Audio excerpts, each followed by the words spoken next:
नमस्कार, मैं हूं आपके साथ पूर्वी राय और आप देख रहे हैं एमपी फर्स्ट न्यूज।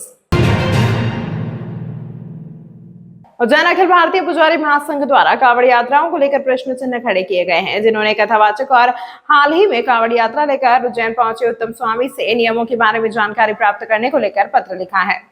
सचिव रुपेश मेहता ने जानकारी देते हुए बताया कि आजकल दो प्रकार की कांवड़ यात्रा देखने को मिलती है, एक जो आसपास से 5 या 10 किलोमीटर से निकाली जाती है, दूसरी जो 150 से 200 किलोमीटर की कांवड़ यात्रा निकाली जाती है। इनमें से शास्त्र सम्मत और धर्मानुसार कांवड़ कौन सी है, क्योंकि दोनों ही कांवड़ कहलाती है। इस संबंध में अखिल भारतीय पुजारी महासंघ के राष्ट्रीय अध्यक्ष महेश पुजारी और सचिव रुपेश मेहता ने धर्म के ज्ञाता और संतों के अग्रणी श्री उत्तम स्वामी जी को पत्र भेजकर मार्गदर्शन देने का अनुरोध किया है। बाबा महाकाल की नगरी में सावन माह के चलते कांवड़ यात्रा बड़ी संख्या में उज्जैन पहुंचती है। कांवड़ यात्रा के नियमों को लेकर एक बार फिर अखिल भारतीय पुजारी महासंघ द्वारा उत्तम स्वामी महाराज को पत्र लिखा गया है, जिसमें उन्होंने कांवड़ यात्रा के नियमों के बारे में जानकारी प्राप्त करने की बात कही है। यह सब उन्होंने पत्र के माध्यम से उत्तम स्वामी महाराज और कथावाचकों से जानने की मांग की है। अखिल भारतीय पुजारी महासंघ की ओर से सभी सनातन धर्मावलंबियों की कुछ जिज्ञासाएं जो हमें प्राप्त हुई थी कि कांवड़ का क्या विधान है, कांवड़ किस प्रकार चढ़ानी चाहिए, कांवड़ को उठाने और रखने के नियम धर्म क्या हैं, वह सब उन्हें जानने की जिज्ञासा रही है। उन जिज्ञासाओं को लेकर के हमने उत्तम स्वामी जी से कुछ जिज्ञासाएं उनके सामने प्रकट की है और उनसे यथास्थिति उनसे निवेदन किया है कि उन प्रश्नों के उत्तर आप हमें, जिज्ञासाओं के उत्तर आप हमें प्रदान करें। इसके साथ ही उज्जैन नगर में भी बड़े बड़े महामंडलेश्वर हैं, महंत हैं और कथावाचक हैं, प्रसिद्ध कथावाचक हैं। उनके सामने भी जब इस प्रश्न का, इन जिज्ञासाओं को लेकर के कुछ हमारे संबंधित या सनातन धर्मावलंबी पहुँचे तो उन्हें भी इस बात का ज्ञान नहीं रहा।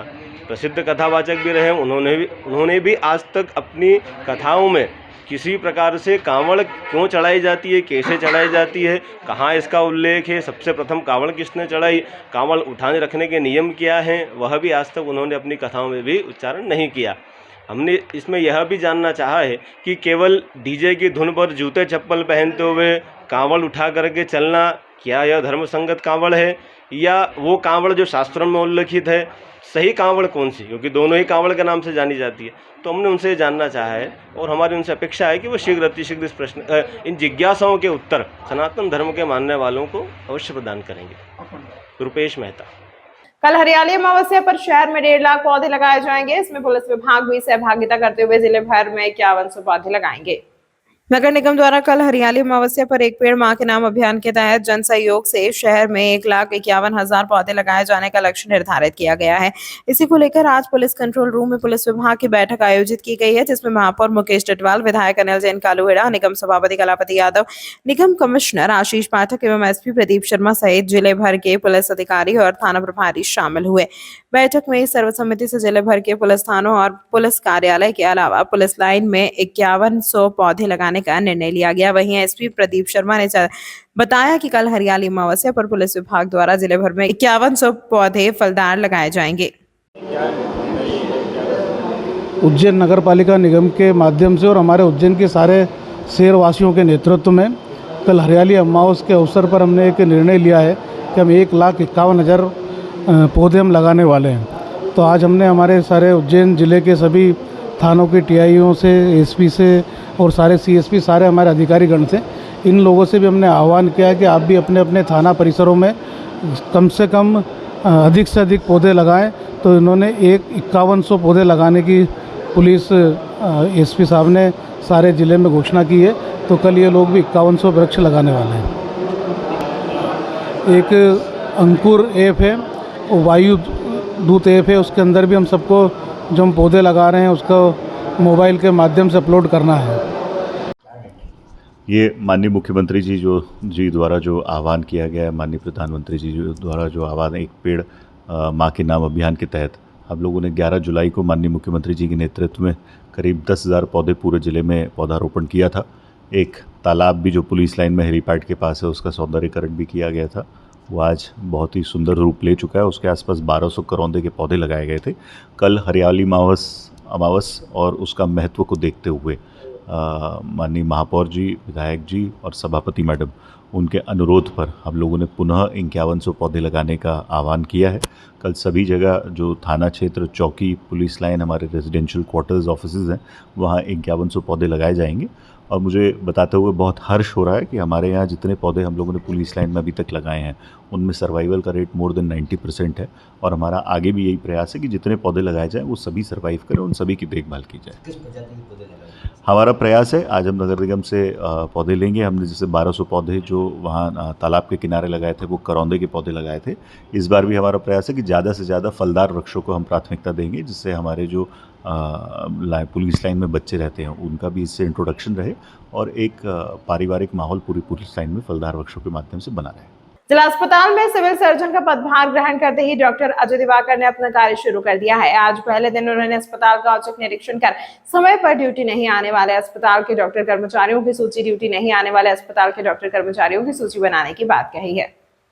नवनियुक्त civil surgeon doctor Ajay Diwakar ने आज जिला अस्पताल का वाचन निरीक्षण किया। आपको बता दें कि कल उन्होंने पदभार ग्रहण किया था, जिसके बाद आज वे वह काम पर लग जाए। जानकारी के अनुसार उन्होंने पहले ही दिन डॉक्टर और कर्मचारियों के समय पर ड्यूटी आने की बात कही और उन्होंने बताया कि आज मेरा पहले ही दिन है और मैं सबसे पहले निरीक्षण कर व्यवस्थाओं को देखा है और अपने कर्मचारियों के समय पर अस्पताल परिसर में आने की बात कही है।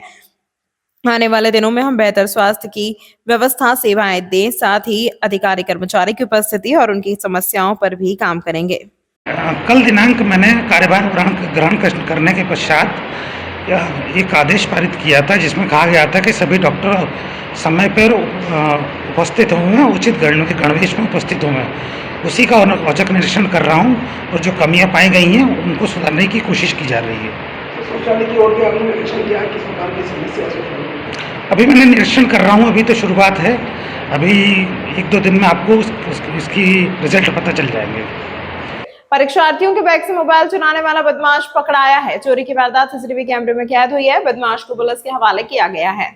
विक्रम विश्वविद्यालय के देवास रोड स्थित सुमन मानविकी भवन परीक्षा केंद्र पर शुक्रवार शाम करीब 4 बजे भवन के गेट के समीप ही रखे परीक्षार्थियों के बैग में से एक युवक का मोबाइल चुराते हुए पकड़ा गया। मोबाइल चोरी की घटना ही हालांकि सीसीटीवी कैमरे में भी कैद हुई है।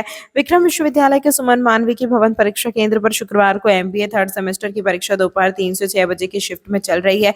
परीक्षा केंद्र पर परीक्षार्थियों के बैग, मोबाइल व अन्य सामान प्रतिबंध होने के कारण उन्हें परीक्षा भवन के गेट के समीप होने के रखवाया गया था। शाम करीब 4 बजे युवक ने भवन के गेट के अंदर जाकर परीक्षार्थियों के बैग में से मोबाइल चुरा लिया।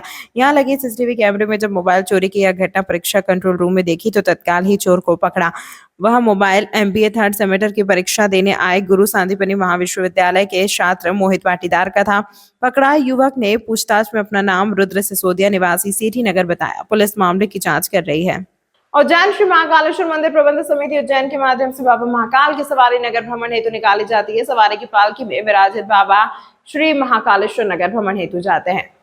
पालकी को कहारों के द्वारा कंधों पर उठाया जाकर सवारी में चलाया जाता है। महाकाल मंदिर प्रभारी चिकित्सा अधिकारी डॉक्टर देवेंद्र परमार ने बताया कि विगत श्रावण मास की द्वितीय सवारी दिनांक 29 जुलाई 2024 को सवारी उठाने वाले एक कहार श्री दीपक पिता राजू कहार को अचानक पालकी उठाने के दौरान महाकाल परिसर में पैरालिसिस अटैक आने से चिकित्सा उपचार देकर अस्पताल में भर्ती करवाया गया। उक्त स्थिति को दृष्टिगत रखते हुए पालकी उठाने वाले कहारों का पूर्व स्वास्थ्य परीक्षण मंदिर प्रबंधन के द्वारा करवाया गया। प्रशासक श्री मृणाल मीना के निर्देशानुसार महाकाल की सवारी में पालकी उठाने वाले कहारों का स्वास्थ्य परीक्षण प्रारंभ हुआ, जिसमें कहारों का blood pressure, pulse, sugar, respiration rate, पुरानी बीमारी, वेट और पर्सनल हैबिट के बारे में जानकारी ली गई।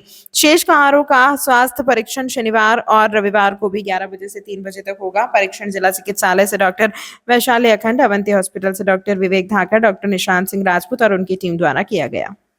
महिदपुर में दबंग पार्षद द्वारा वार्ड के ही कांग्रेस कार्यकर्ता के साथ मारपीट का मामला सामने आया है। घायल का जिला अस्पताल में उपचार जारी है। घायल दशरथ पिता रतन लाल ने जानकारी देते हुए बताया कि पार्षद का चुनाव में सहयोग न करने से नाराज पार्षद द्वारा लगातार हमें परेशान किया जा रहा है और झूठे केसों में फंसाने की कोशिश की जा रही है। पुलिस भी आरोपी पार्षद के खिलाफ कार्रवाई नहीं कर रही है, जिससे 2 लोग घायल हुए हैं, जिनका इलाज जिला अस्पताल में जारी है। घायल ने आरोप लगाते हुए कहा कि वार्ड क्रमांक 13 में बीजेपी के पार्षद द्वारा जान से मारने की धमकी दी जा रही है। पहले भी वह कई बार पार्षद की थाने में शिकायत की है, लेकिन पार्षद के खिलाफ पुलिस द्वारा कोई भी कार्रवाई नहीं की गई है। फिलहाल युवक का उपचार जिला अस्पताल में चल रहा है, वहीं पुलिस आरोपी की तलाश कर रही है। मेरे वार्ड का पार्षद है मोहल्ला रसूलपुरा महिदपुर सिटी। वो क्या है कि आए दिन मेरे पे फर्जी केस बनवाता रहता है। आज तक के उसने फर्जी केस बनवाए, मेरा अतिक्रमण लेके उसने मकान भी तोड़वा दिया, उसके बाद में मेरे पास शासकीय कार्य बांधा के केस बनवा दिया।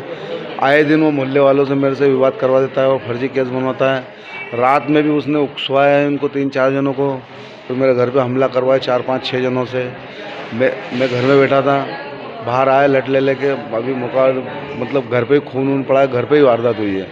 वो लोग आए के धनाधन बोला चाला कुछ भी, डायरेक्ट मारपीट चालू कर दी इन सब लोगों ने। जगदीश है, उसके बाद में उसका सरवण, रणछोड़, राधेश्याम और एक गंगाराम और एक वो अपने मनी क्या नाम उसका विकास, इन लोगों ने आके डायरेक्ट लट देना चालू कर दिया था। और बात को लेकर आपको विवाद हुआ तुम्हारा? कुछ भी नहीं, बोले बस ऐसे ही दादागिरी, पार्षद की गुंडागिरी, भाजपा के पार्षद की, बस आए दिन जो चाहे वो करवाता है वो। कितने लोगों को हमला करा? ये थे 7-8 जने थे, लेकिन 5 पे FIR हो गई है इन पे। विवाद किस बात का लेकर चल रहा है आपको? विवाद बस ऐसे ही जानबूझ के लड़ाई झगड़ा करना चाहता है ना, लड़ाई झगड़ा करवाता है। वो चुनावी रंजिश, चुनाव में बोले मेरा साथ नहीं दिया था इसने, ये इसलिए। वो बीजेपी का पार्षद है, मैं कांग्रेस पार्टी के लिए काम करता था। कहाँ पर हुआ विवाद? महतपुर रसूलपुरा मोहल्ला वार्ड नंबर 13। क्या नाम है आपका? दशरथ रत्नाल जी। कहाँ पे रिपोर्ट की? महतपुर थाने में। कितने लोग घायल हैं? ये दोनों घायल हैं, इसका जबड़ा टूट गया मेरे भाई का। कर्ज से परेशान होकर महिला ने फांसी लगाई। बच्चों ने पिता पर प्रताड़ित करने का आरोप लगाया। जिला अस्पताल में हुआ शव का पोस्टमार्टम। उज्जैन में लाल इमली चौक पर रहने वाली एक महिला ने कर्ज से परेशान होकर फांसी लगाई और अपनी जीवन लीला समाप्त कर ली। मृतक के बेटे ने जानकारी देते हुए बताया कि उनके पिता ही उनकी माता की मौत के कारण हैं। बेटे ने बताया कि पिता ऑटो चलाते हैं और आए दिन पैसों के लिए मां को मारपीट करते हैं, जिसकी वजह से उन्होंने 8 लाख से अधिक के उस समूह मार्केट से उठा रखे थे। आप कर्जदार उन्हें परेशान करने लगे थे। इधर पिता और कर्ज लेने के लिए दबाव बना रहे थे और मारपीट भी कर रहे थे, जिससे परेशान महिला ने फांसी लगाकर अपनी जीवन लीला समाप्त कर ली। बच्चों ने अपने ही पिता पर मां की मौत का आरोप लगाते हुए हत्या का प्रकरण दर्ज करने की बात कही है। ये हमारी जो मम्मा की मौत हुई है हमारे पापा के कारण से हुई है। ये इसके अंदर सारा जिम्मेदार जो भी है हमारा बाप है, उसने ही मतलब कर्जा करवाया, सब करवाया। हमारी अम्मी के ऊपर कर्जा करवाया, बहुत टॉर्चर करा, मारा कूटी करती, जब देखो तब मारते, धमकी देते, जलाने की धमकी देते थे। और रतलाम के अंदर ही परसों के अंदर हमने रिपोर्ट लिखवाई थी, उसमें भी कोई कार्रवाई नहीं हुई उनके नाम की। और वहाँ पे भी बहुत बुरा मारा था और हमारे साथ गवाह भी, हमारे पास FIR भी वहाँ की सब है हमारे पास। और जलाने तक की धमकी दी थी हमारी मम्मी को उन्होंने, तो जब जाके हमारी मम्मी ने कदम उठाया और बहुत सारा कर्जा उठवाया हमारी मम्मा से। कैसे मौत हुई इनकी? फांसी लगाई हमारी मम्मा ने। कितने रुपए कर्जा करवा? कम से कम 7 से 8 लाख रुपया कर्जा करा रखा हमारी मम्मा से। कर्जा कर्जा समूह उठवाया, मार के समूह, मतलब तो हम समूह उठा, मारते थे, समूह उठवाते थे हमारी मम्मा से। पापा क्या करते हैं? ड्राइवर ऑटो चला रहा रतलाम में भी। क्या नाम है आपको? मोहम्मद अनवर हुसैन, जिनकी मौत हुई उनका क्या नाम? परवीन सुल्तान, कहाँ पे रहने वाले आप? सब्जी मंडी लाल इमली, जहाँ मस्जिद। आपका नाम? मोहम्मद आसिम, कौन है? उनका लड़का हूँ। तमाम महत्वपूर्ण खबरों के लिए देखते रहिए MP फर्स्ट न्यूज।